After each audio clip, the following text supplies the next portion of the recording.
Price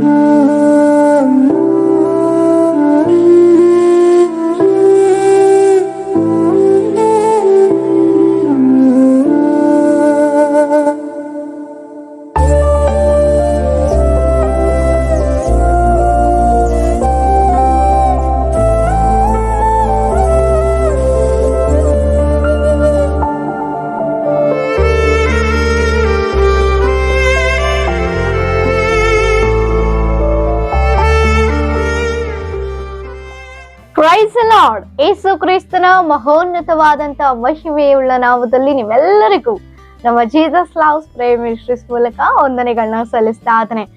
ಹೇಗಿದ್ದೀರಿ? ಎಲ್ಲರೂ ಕ್ಷೇಮವಾಗಿದ್ದೀರಿ ಎಂಬುದಾಗಿ ನಾನು ನಂಬಿ ಕರ್ತನಿಗೆ ನನ್ನ ಮಹಿಮೆಯನ್ನು ಸಲ್ಲಿಸ್ತಾ ಇದ್ದೇನೆ.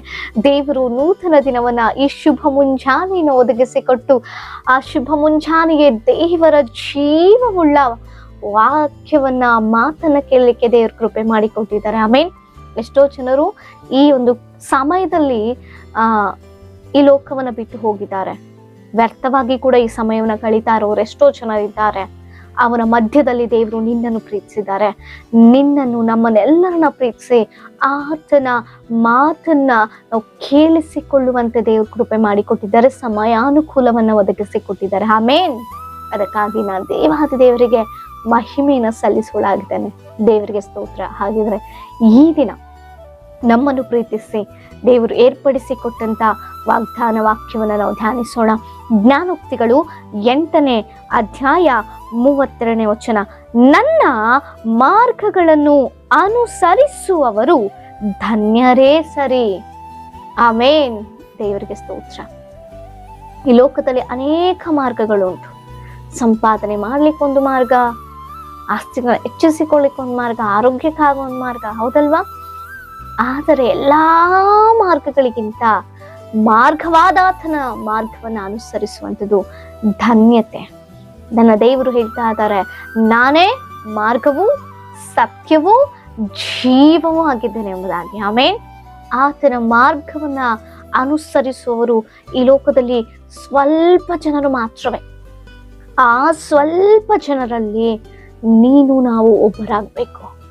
ಹಲ್ಲೆಲೂಯಾ. ದೇವರಿಗೆ ಸ್ತೋತ್ರ. ನೂತನ ವರ್ಷ ಬಂತು.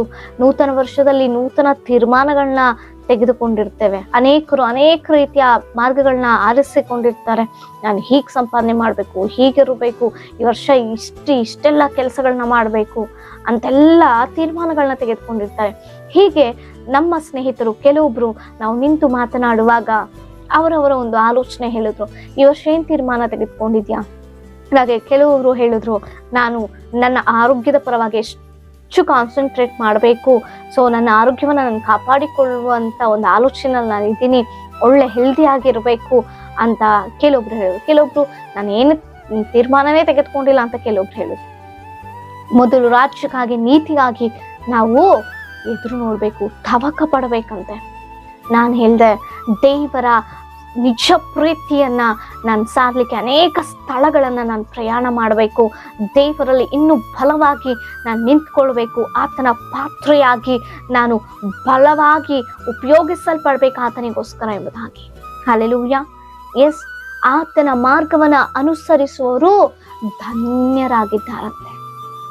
ಯಾರ ಮಾರ್ಗವನ್ನ ನಾವು ಆರಿಸಿಕೊಂಡಿದ್ದೇವೆ?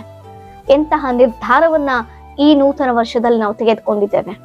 ಅನೇಕರು ಅನೇಕ ರೀತಿಯ ನಿರ್ಧಾರಗಳನ್ನ ತೆಗೆದುಕೊಂಡಿರ್ಬೋದು.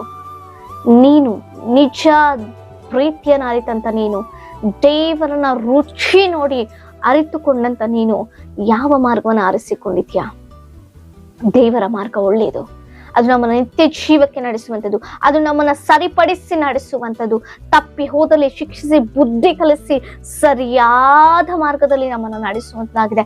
ಆತನ ಮಾರ್ಗ ಮಾತ್ರವೇ ಶ್ರೇಷ್ಠ ಉಳ್ಳದು, ಯಾಕಂದ್ರೆ ಆತನೇ ಮಾರ್ಗವಾಗಿದ್ದಾನೆ. ಪ್ರಿಯರೇ, ಅನೇಕ ಮಾರ್ಗಗಳನ್ನ ಆರಿಸಿಕೊಂಡು ತಪ್ಪಿ ಹೋದವರು ಎಷ್ಟೋ ಜನ, ನಷ್ಟ ಹೋದವರು ಎಷ್ಟೋ ಜನ, ಕುಗ್ಗೆ ಹೋದವರು ಎಷ್ಟೋ ಜನ, ಪ್ರಾಣ ಕಳೆದುಕೊಂಡಂತವ್ರು ಎಷ್ಟೋ ಜನ, ಬದುಕಿದು ಕೂಡ ಸತ್ತಂತ ರೀತಿಯಲ್ಲಿ ಜೀವಿಸ್ತಾ ಇರುವವರು ಎಷ್ಟೋ ಜನರಿದ್ದಾರೆ, ತಮ್ಮ ಜೀವಿತವನ್ನ ನಾಶನ ಪಡಿಸಿಕೊಂಡವ್ರು ಎಷ್ಟೋ ಜನರಿದ್ದಾರೆ, ಆಧ್ಯಾತ್ಮಿಕತೆಯಲ್ಲಿ ಸತ್ತಂತವರಾಗಿ ಜೀವಿಸ್ತಾ ಇರುವಂತವ್ರು ಎಷ್ಟೋ ಜನರಿದ್ದಾರೆ ಪ್ರಿಯರೇ.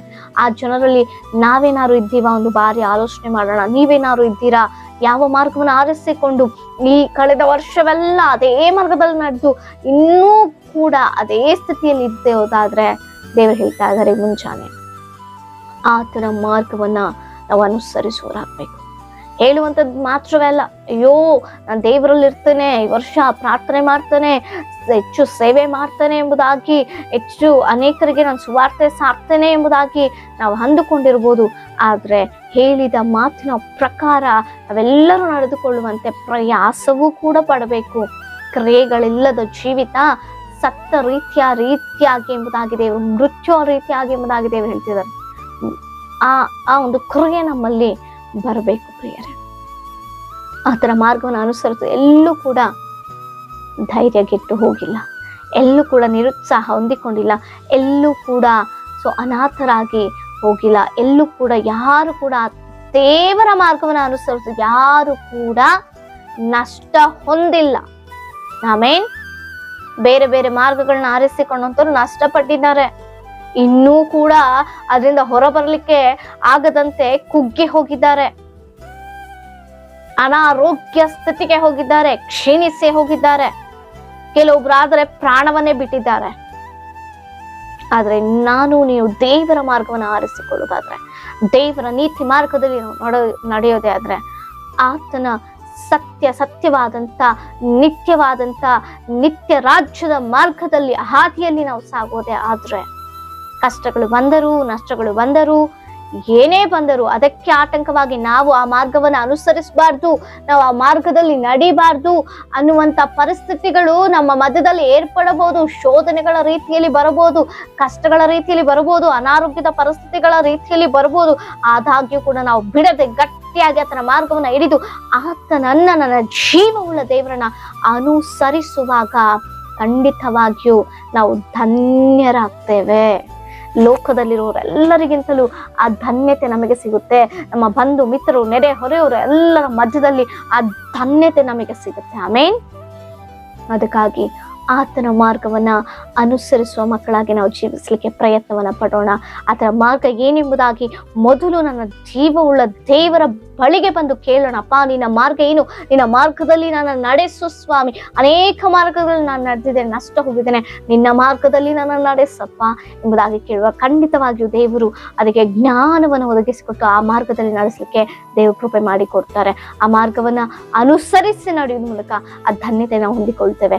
ನಿಮ್ಮ ಏನೇ ವಿಜ್ಞಾಪನೆಗಳಿದ್ರು ನಮಗೆ ಕಮೆಂಟ್ಗಳ ಮೂಲಕ ತಿಳಿಸಿಕೊಡಿ. ತಪ್ಪದೆ ನಿಮಗಾಗಿ ನಾವು ಪ್ರಾರ್ಥಿಸೋರಾಗಿದ್ದೇವೆ. ಪ್ರಾರ್ಥನೆ ಮಾಡಿಕೊಳ್ಳೋಣ. ಪರಿಶುದ್ಧನಾದಂತ ದೇವರೇ, ಮಹೋನ್ನತನೇ, ನಿನ್ನ ಮಾರ್ಗವನ್ನು ಅನುಸರಿಸುವುದು ಧನ್ಯರು ಎಂಬುದಾಗಿ ಹೇಳ್ತಾ ಇದೆಯಪ್ಪ. ನಿನ್ನ ಮಾರ್ಗವನ್ನು ಅನುಸರಿಸಿ ಜೀವಿಸುವಂತ ಒಂದು ಬದುಕನ್ನ ಅಪ್ಪ, ಈ ವಾಗ್ದಾನವನ್ನ ಕೇಳಿಸಿಕೊಳ್ತಿರುವಂತ, ನೋಡ್ತಾ ಇರುವಂತ ಒಬ್ಬೊಬ್ಬರ ಜೀವಿತದಲ್ಲಿ ನೀನು ಒದಗಿಸಿದ ಧನ್ಯತೆಯಲ್ಲಿ ನಮ್ಮನ್ನು ನಡೆಸು ಸ್ವಾಮಿ. ಸಂಪೂರ್ಣವಾಗಿ ನಮ್ಮನ್ನು ತಗ್ಗಿಸಿಕೊಂಡು ನಾವು ಹೆಚ್ಚುತ್ತಾ ನಜರೇತಿನ ಯೇಸುವಿನ ಜೀವವುಳ್ಳ ನಾಮದಲ್ಲಿ ಬೇಡಿದ ಎಲ್ಲವನ್ನು ಹೊಂದಿಕೊಂಡಿದ್ದೇವೆ ನಮ್ಮ ಪರಲೋಕದ ಪರಮ ತಂದೆಗೆ. ಆಮೇನ್. Praise the lord.